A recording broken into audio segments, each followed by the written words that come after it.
যদি পৃথিবীর ম্যাপটা দেখেন 1945 সালের আগে ইসরায়েল নামে কোনো দেশ ছিল না। ইসরায়েল দেশটাই ছিল না। এই ইহুদি দলগুলি, এই দলগুলিকে সন্ত্রাসী বলে ডাকতো ব্রিটিশরা। তারা একটা ইহুদি রাষ্ট্রের জন্য লড়ছিল। পরে তারা শক্তি দিয়ে ইসরায়েল দখল করে আর প্যালেস্টাইনিদের তাড়িয়ে দেয়। এখন এই লোকগুলি প্যালেস্টাইনের লোকদের বলছে, যাদের দাবিটা আরো জোরালো, তাদের দেশ ফেরত চায়। এখন তাদেরকে সন্ত্রাসী বলে ডাকছে ইসরায়েলিরাই। চিন্তা করেন, হিটলার 60 লক্ষ ইহুদি মেরেছিলেন। তিনি ইহুদিদের বের করে দিয়েছিলেন। তারা প্যালেস্টাইনে যাবে কেন? প্যালেস্টাইনিরা তাদের জ্ঞাতি ভাইদের আমন্ত্রণ জানিয়েছিল। তারা যদি কোনো দেশ চায় তাহলে জার্মানিতে ফিরে যাওয়া উচিত, ইউরোপে যাওয়া উচিত। চিন্তা করেন, প্যালেস্টাইনিরা তাদের স্বাগতম জানিয়েছিল। ধরেন আপনার বাসায় একজন মেহমান আসলো, অচেনা সেই লোককে আপনি বাসায় থাকতে দিলেন, আর কিছুদিন পর সে আপনাকে বাসা থেকে বের করে দিল। আপনি দরজার সামনে বলতে থাকলেন, আমার ঘর ফেরত চাই, ফেরত দেন। লোকে আপনাকে বলবে সন্ত্রাসী। ঠিক এই ঘটনাই ঘটেছে। আজকে এই প্যালেস্টাইনিদের সন্ত্রাসী বলা হচ্ছে কেন? তারা তাদের দেশ ফেরত চায়।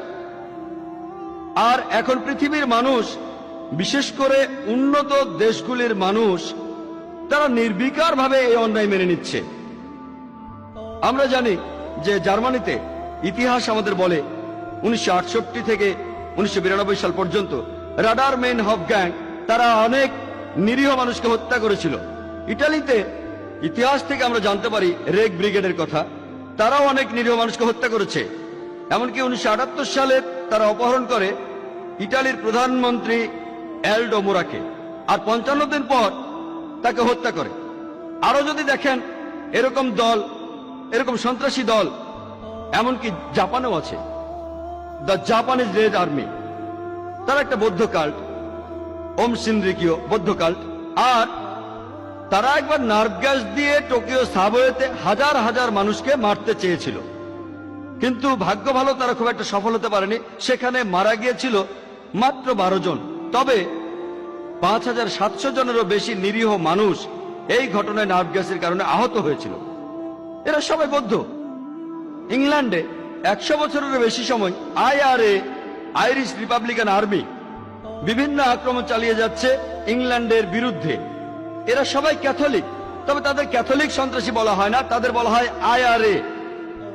আর আমরা জানি তারা অনেক সন্ত্রাসী আক্রমণ চালিয়েছে।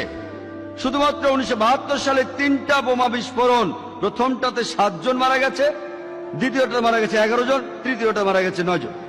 1974 সালে 2টো বিস্ফোরণ ঘটিয়েছে তারা গিলবার্ট বারে। তারা 5 জন নিরীহ মানুষকে হত্যা করেছে, আহত